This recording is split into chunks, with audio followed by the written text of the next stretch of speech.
13, onde fala ali da igreja de Pérgamo, a gente chegou ali, e tem essa questão que conserva, Deus vai e Jesus fala sobre conservar o nome, né, o seu nome. Vamos lá para João, capítulo 3, 18. Evangelho de João, capítulo 3, 18. Vai falar sobre conservar o nome de Jesus, e isso é importante. Ele diz assim, ó: quem nele crê não será julgado. O que não crê já está julgado, porque não crê no nome do unigênito do Filho de Deus.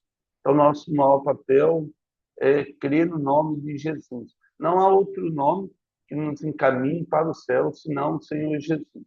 Nada que eu, você, possamos fazer que vai nos direcionar ao céu, a não ser a misericórdia do nome do nosso Senhor Jesus Cristo. E ainda em João, o verso 36, pode descer um pouquinho, verso 36, por favor? Por isso, quem crê no Filho tem a vida eterna. O que, todavia, se mantém rebelde contra o Filho não verá a vida, mas sobre ele permanece a ira de Deus. Então, só para entender como é que funciona a ira de Deus. Romanos 1 diz que todos pecaram e carecem da glória do Senhor. Todos foram destituídos do céu. Então, a ira do Senhor estava sobre nossas vidas por causa do nosso pecado desde Adão, até o dia que Jesus tomou o nosso coração. Então, de Adão até Jesus, todo esse processo que nós vivemos, estávamos debaixo da ira do Senhor, ou seja, para ser lançado no inferno. Mas o sangue de Jesus cobre a ira de Deus sobre nossas vidas e nos justifica de todo pecado, nos tirando assim deste mal e nos permitindo estar na presença do Senhor Jesus. Certo? Então vamos agora para Marcos 16, 16. Ah, Romanos 10. Falei, Marcos, Romanos 10, 9. Romanos 10, verso 9. O apóstolo Paulo vai dizer assim no verso 9, olha só. Se com a tua boca confessares Jesus, o Senhor, em teu coração creres a Deus que o ressuscitou dentre os mortos, serás salvo. Porque o coração se crê, é muito importante para a justiça e com a boca se confessa a respeito da salvação.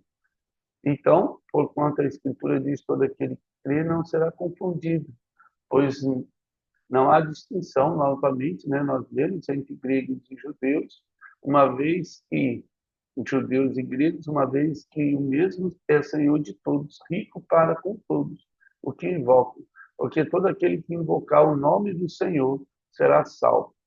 Então, assim, nós temos essa distinção por meio do sangue de Jesus, distinção do inferno, do pecado, por meio da graça de Jesus, que nos livra dessa ira do Senhor. Certo? E aí tinha um culto ali em Pérgamo, um culto a Zeus. Né? Vamos ali para Isaías 14, 12.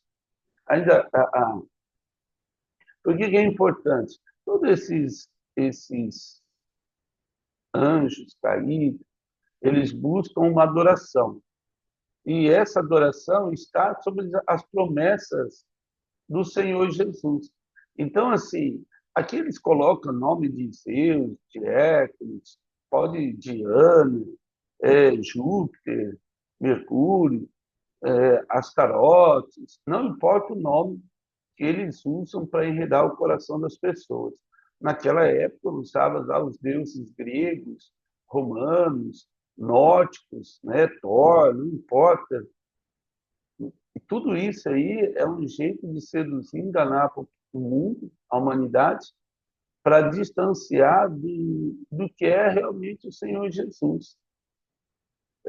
Essa a idolatria com relação a outras vidas, não que, como é que nós vamos dizer, as pessoas não são importantes, mas as vidas, as pessoas se matam para ver show de famosos e tratam uma pessoa mais conhecida um certo, é fulano, é fulana, com, com muito mais dignidade, às vezes, do que com o nome do Senhor Jesus.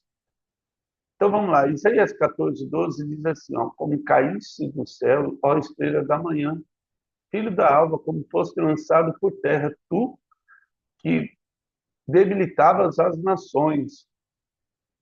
E aí ele continua aí, tu que dizias em teu coração, subirei ao céu acima das estrelas, de Deus exaltarei meu trono e o monte da congregação, me assentarei nas extremidades do norte, subirei acima das mais altas nuvens e serei semelhante ao Altíssimo.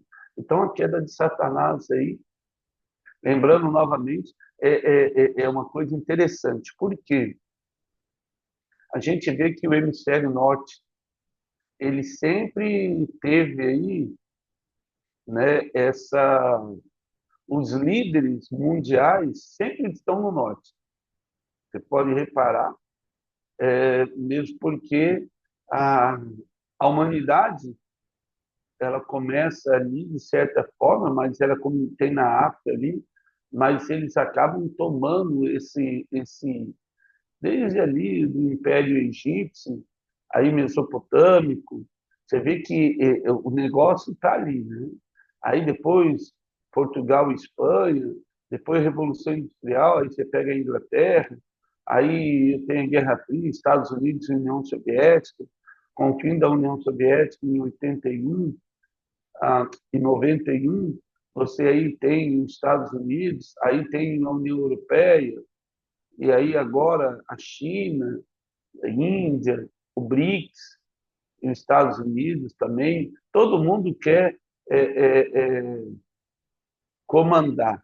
E esse negócio de comandar, parece que o norte ali, assim como Satanás, que fez o trono dele no norte ali, e ele debilita as nações. É isso que a humanidade não entendeu, né? É isso que Jesus tem de... o diabo criou esse sistema maldito em que as pessoas não veem seres humanos, elas veem, às vezes, um país, às vezes, uma religião, e como se isso fosse o mais importante para Jesus, quando não é. O fato de nós nascermos numa pátria não quer dizer que essa pátria seja nossa. A gente, como diz o Senhor Jesus, dá a César o que é de César e a Deus o que é de Deus. Então, hoje, o cristão ele tem que saber que nós temos as obrigações com nossos governos, isso é fato, pagar os impostos, andar na lei que ele ministra, mas essa lei nunca pode ser maior do que o Evangelho de Jesus diz, né? E como nós vamos fazer isso é importante para não sermos seduzidos e lutar com Satanás, contra Satanás, com as armas dele. O problema é quando o cristão começa a usar as armas do diabo para ir contra ele, ou seja, vai ser derrotado, né? Então nós temos que usar as armas que Jesus nos ensina. E aí, oração e jejum. Não tem outra arma. Pelo menos eu não conheço. Pelo menos que está escrito. Oração e jejum. Esse é o nosso papel. Uma vida de santidade, uma vida temente ao Senhor, orando com intrepidez em todo tempo, como diz o apóstolo Paulo. Ezequiel 28, vamos lá para Ezequiel 28. E nós, então, o templo, e aí, o trono de Satanás, né? Em Pérgamo, ele é esse indivíduo aqui que nós estamos falando. Ezequiel vai falar um pouquinho mais sobre ele. O verso 11 de Ezequiel 28, vamos para o verso 11. E aí ele, veio a mim a palavra do Senhor dizendo: filho do homem, levanta uma lamentação contra ti e diz: assim diz o Senhor Deus, tu és o sinete da perfeição, cheio de sabedoria e formosura. Estavas no Éden, jardim de Deus. Então, aqui, falando de Satanás, Satanás estava ali no jardim de Deus. E agora surge sempre uma questão, né? A queda dele se deu antes e ele ficava rodeando o jardim. Por isso que Deus vai falar para Adão, lá em Gênesis 2, para ele guardar o jardim. Vamos lá, só para. Vai lá só em Gênesis 2, sabe? Depois a gente volta aqui em Ezequiel, só para a gente ter. Gênesis capítulo 2, vai descendo. Pode descer assim. Deixa eu ver aqui. Pode também, por favor. Acho que é o 19. 19, pode. Ah,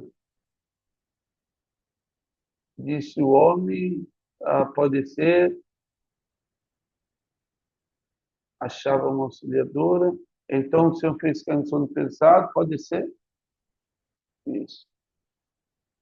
E chamar-se Avarus, até assim, aí acho mais fácil aqui, ó. Ah, o capítulo 2, o verso 14. Verso 14, é lei. Então ele fala ali, olha só, esse texto é muito importante. O nome do terceiro rio é 2,14, né? Está em 2,14 aí. Opa, deixa eu ver aqui.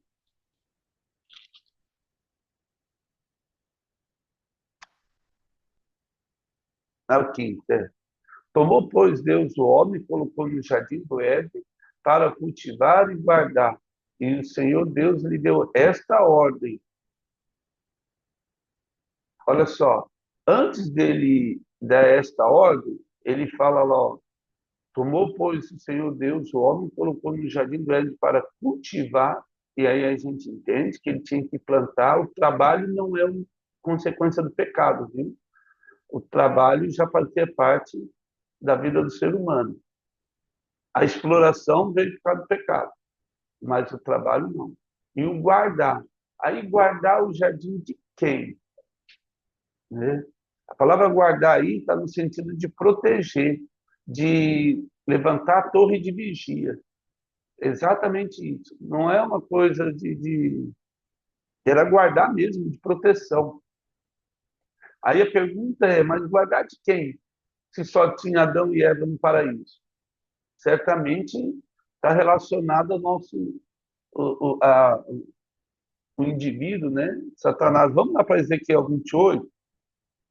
Então, a questão é Ezequiel 28, continuando aí, o verso 12, né, onde a gente estava. E aí, o que acontece? A, a questão é que Adão tinha que guardar. O difícil é saber agora se Satanás já tinha caído ou ainda não. Mas o fato é que Deus já alertou Adão que ele devia guardar o jardim do Éden de qualquer coisa. Talvez numa distração, não percebeu a entrada de Satanás no jardim e deu no que deu, né? Então ele fala lá, estavas no Éden, jardim de Deus, e todas as pedras preciosas te cobria, o sardio, o topázio, o diamante. Por algum motivo, Satanás cresceu os olhos nessas pedras, sei lá, achou bonito e começou a dar valor nisso. Se você e eu olharmos assim, cada minério tem seu valor, com certeza, mas esses minérios, eles só têm valor, por isso que chama minério, por um propósito. Agora, para ornamento, né, diamante, ouro, prata, assim, a humanidade se enlouquece por causa disso.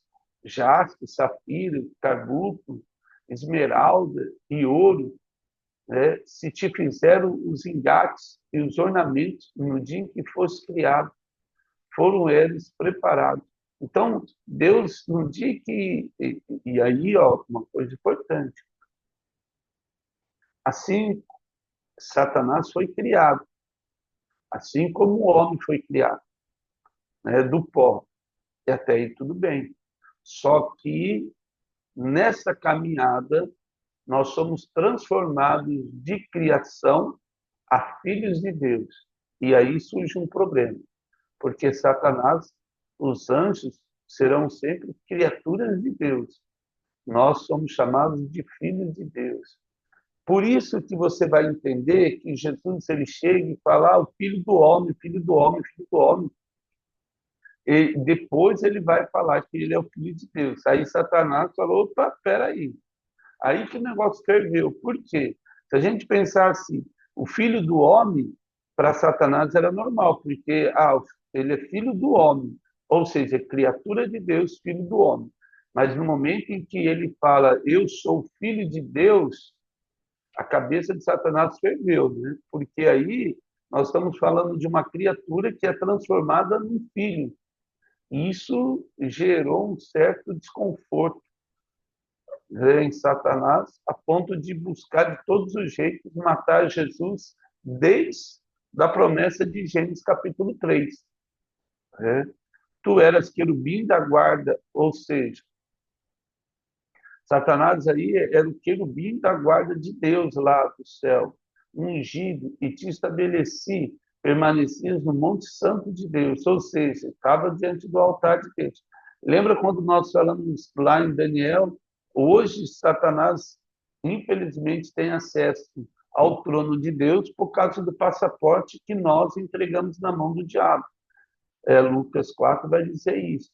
Na tentação, Satanás fala que o mundo foi entregue, ou seja, infelizmente, nós entregamos a Satanás este mundo para destruir, né?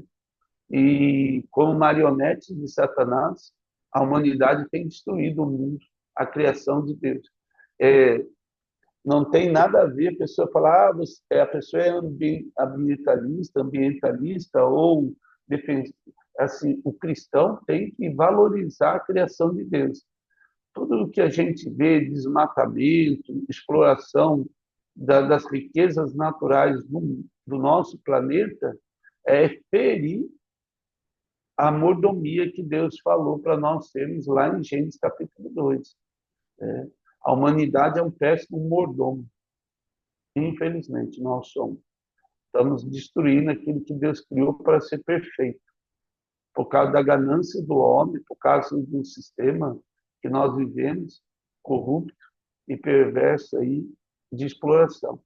Perfeito eram os teus caminhos desde o dia em que foste criado, até que se achou iniquidade em ti, na multiplicação do teu comércio. E aí, olha só, se encheu o teu interior de violência e pecaste, pelo que te lancei profanado fora do monte de Deus. Ou seja, o comércio começou lá no céu, não foi aqui na terra. Aqui na terra, gente, a humanidade, infelizmente, depois da queda, é uma marionete de Satanás. Quando a gente deixa de ser uma marionete? Quando nós vivemos o reino de Cristo. E aí, o reino de Cristo, o Senhor Jesus fala, o meu reino é o amor, o perdão, a alegria, a mansidão, domínio próprio. Esse é o reino de Jesus. Fora isso aí, são as obras da carne, que o apóstolo Paulo fala também em Gálatas capítulo 5. Então, assim, o reino de Deus talvez seja bem diferente do que muitos têm pensado hoje. Porque eu vejo que, às vezes, muitos têm pensado que o reino de Cristo é igual ao que Judas esperava. Infelizmente, não é isso. Ou felizmente, graças a Deus. Porque aqui nossa luta não é contra carne e sangue. Nós não estamos aqui para matar ninguém. Muito pelo contrário. Nós estamos aqui para levar o evangelho de Jesus. E Satanás, ele vem com isso, ele começa um comércio lá no céu, e aí Deus vê esse comércio, por algum motivo, outros anjos vão se arredar às ideias loucas de Satanás e vão querer construir um trono distante do trono de Deus, como se Deus não tivesse, né? E aí a gente já viu isso, ele não entendia nada disso, até que a igreja foi formada em Efésios. Nós vemos lá em Efésios capítulo 2 exatamente isso, que a multiforme graça de Deus é conhecida agora por todos os principados e potestades por meio da igreja. E elevou-se o teu coração por causa da tua formosura, corrompeste a tua sabedoria por causa do teu resplendor. E aí, olha só, lancei-te por terra, diante dos reis te pus, que te contemplem. Então, é isso aí. A glória de Satanás está nesse mundo perdido, pela multidão das tuas iniquidades, pela injustiça do teu comércio, profanaste os teus santuários. Santuário, o nosso corpo. Eu, pois, fiz sair do meio de ti um fogo que te consumiu e te reduzi a cinzas sobre a terra, aos olhos de todos os que te contemplam. Todos que te conhecem entre os povos estão espantados de ti. Vens a ser objeto de espanto e jamais subsistirá. Então, assim, Ezequiel vai chamar a atenção desse trono de Satanás aí, que é o próprio Satanás. Vamos lá para 2 Samuel 22, 8 e 16. A gente falou esses textos já, mas é importante. 2 Samuel 22, 8. Essa é a construção do inferno. E o inferno não foi Deus que criou, nós já vimos isso em Daniel, foi de Satanás. O verso 8 diz assim: então a terra se abalou. Eu acredito que nesse momento Satanás está sendo expulso do céu, exatamente nesse momento. Vacilaram também os fundamentos do céu, ou seja, um terço das estrelas caíram com Satanás, um terço dos anjos caíram com Satanás e se estremeceram porque ele se indignou. Das suas narinas subiu fumaça, está falando de Deus, e da sua boca fogo devorador. Dele saíram carvões em chamas. Imagine que no momento que Satanás foi lançado do céu para a terra, teve chuva aí de meteoros, caiu estrela cadente, aí a estrela cadente de montão, um terço dos anjos caíram, né, pegando fogo. E lembra que a gente leu em Ezequiel ali? Imagine cada estrela cadente caindo aí na terra, deve ter sido algo. Aí, coitados dos dinossauros foram extintos, né? Brincadeira. Talvez até foi nesse período aí. Baixou ele os céus e desceu, e teve sob os pés densa escuridão, cavalgava um querubim e voou, e foi visto sobre as asas do vento, né? Potestade do ar, que os profetas menores vão falar. Por pavilhão, Malaquias fala bem isso, né? Por pavilhão pôs ao redor de si trevas, ajuntamento de águas, nuvens do céu, do resplendor que diante dele havia brasas de fogo se acender.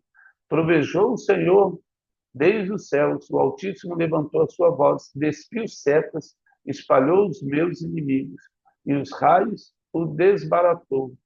Então viu o leito das águas, e se descobriram os fundamentos do mundo pela repreensão do Senhor, pelo iroso resvolgar das suas narinas. Do alto me estendeu ele a mão e me tomou e tirou das muitas. Aí Davi já continua, né, falando dele aí, mas até o verso 16 a gente vê aí a criação do inferno e a expulsão de Satanás do céu. Voltando em Apocalipse 2:13, vamos lá, Apocalipse 2:13, e aí vai falar, conheço o lugar que habita, onde é o trono de Satanás, e conservas o meu nome, e não negaste a minha fé. A palavra fé, nós já falamos, piste, que quer dizer fidelidade. Hebreus 11:1, vamos lá para Hebreus 11:1, navegar aqui, no conhecimento do Senhor Jesus. Vamos lá, Hebreus 11, verso 1. Ora, a fé é a certeza das coisas que se esperam e a convicção de fatos que não se veem, pois pela fé antigos obtiveram bom testemunho. Pela fé entendemos que foi o universo formado pela palavra de Deus, de maneira que o visível vê existir das coisas que não aparecem. Não existe um Deus com tamanha fé além de Yahvé. Yahvé é todo-poderoso, El Shaddai.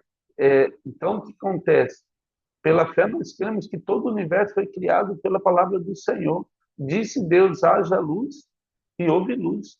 Big Bang. O universo foi criado, né? Vaomer, a palavra em hebraico, soprou Deus a vida.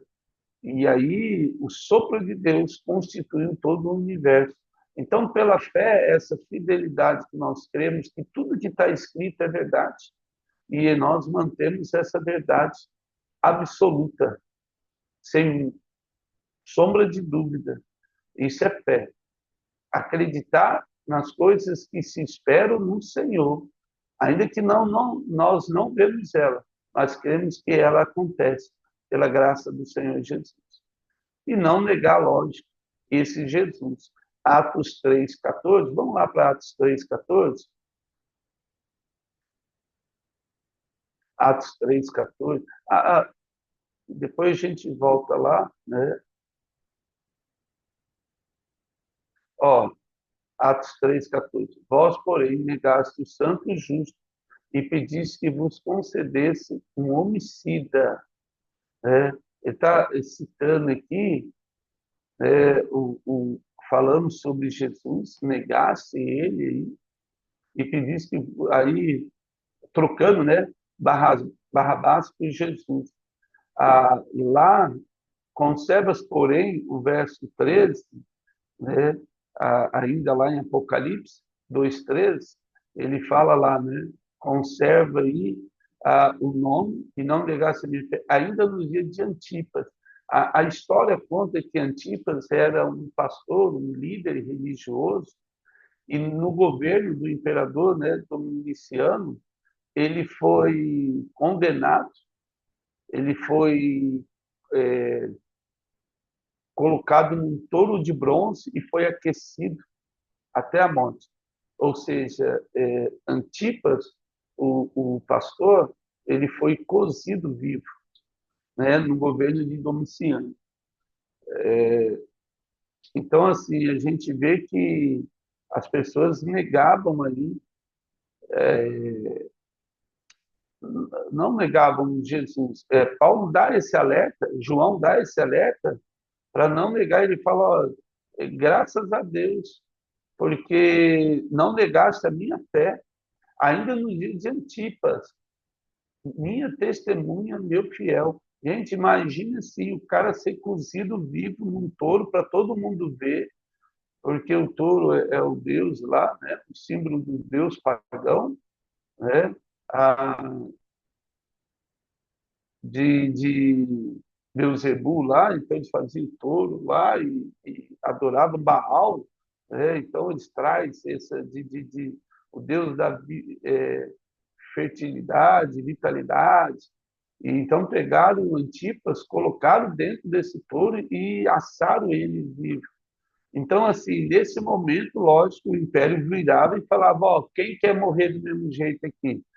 Né? Então, ele incitava o povo a negar Jesus, inclusive os falsos judeus, que nós já vimos, que estavam no meio, que vamos entender que grande parte, nesse momento, já não, mas parte deles, em maioria, eram todos judeus. Todos não, grande parte deles. Então, assim, é, infelizmente, o povo judeu incitava essa perseguição durante muito tempo, até ele foram perdendo valor, que o cristianismo chegou a tal ponto que o Império Romano, Satanás viu que não tinha jeito, e aí no governo de Constantino, ele permite aí muda, né, o, de paganismo para o cristianismo, sendo aí, né, a, a, a base do Império Romano. Continuando aí, só vamos lá para Lucas 12:9, e aí depois a gente fala sobre a testemunha fiel. Lucas 12:9, passa rapidinho. Lucas capítulo 12, verso 9. Ah, mas o que me negar diante dos homens será negado diante dos anjos de Deus. Olha só. Então, assim, todo aquele que nega Jesus hoje, diante dos homens, Deus o negará lá no alto, diante do trono de Deus. Existe algo que é importante na nossa vida que as pessoas não entendem, e cabe a mim e a você falar do Evangelho de Deus. E isso, assim, tudo isso que nós estamos vendo, é porque Jesus está bem às portas. E assim, ninguém, de nenhuma maneira pode ir, deveria ir para o inferno. Ninguém. Não existe maldade nesse mundo que seja digno de alguém ir para o inferno. Porque o inferno não é um lugar para ninguém. Ninguém. Por pior que ele seja aos meus olhos, aos seus, ninguém. Por isso que Jesus, ele sabe disso. Por isso que ele ora e pede para Deus perdoar todos aqueles que estavam matando Jesus. Ele ora pela vida de todos, sem exceção, inclusive pela vida de Judas. Isso é fato, né? E se Deus nos perdoou, a parábola do devedor, eu creio que é a palavra maior para nossas vidas hoje. A parábola do devedor. Então havia um homem que devia muito dinheiro ao seu senhor, e ele foi lá e seu senhor perdoou. Saindo ele, viu um conservo que devia infinitamente menor, e ele bateu, mandou prender. Um dos guardas que estavam lá correu o senhor e falou para ele: olha, o senhor sabe aquele cara que o senhor acabou de liberar, que o senhor perdoou essa dívida impagável? Sei. Ele foi lá e mandou prender um cara porque devia lá, né, R$ 10, R$ 5. E aí o Senhor foi lá e chama ele. Então, assim, Deus nos perdoou, né? Todos nós. Cabe a nós perdoar. Não me pergunte que tamanho. Pedro quis até mensurar isso, né? Quantas vezes eu devo perdoar? Aí Jesus olhou, Jesus com aquele olhar manso dele falou: 70 vezes 7, Pedro. Tipo assim, não me pergunta mais. 70 vezes 7. Não é possível que alguém, na sua pequenez, vai ficar contando.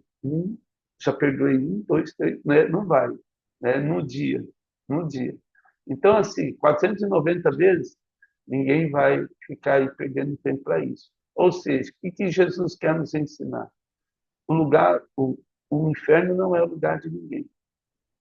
Por mais que a pessoa seja, aos nossos olhos, merecedora, aos nossos olhos, que Deus tenha misericórdia, então, de nós, para que isso mude.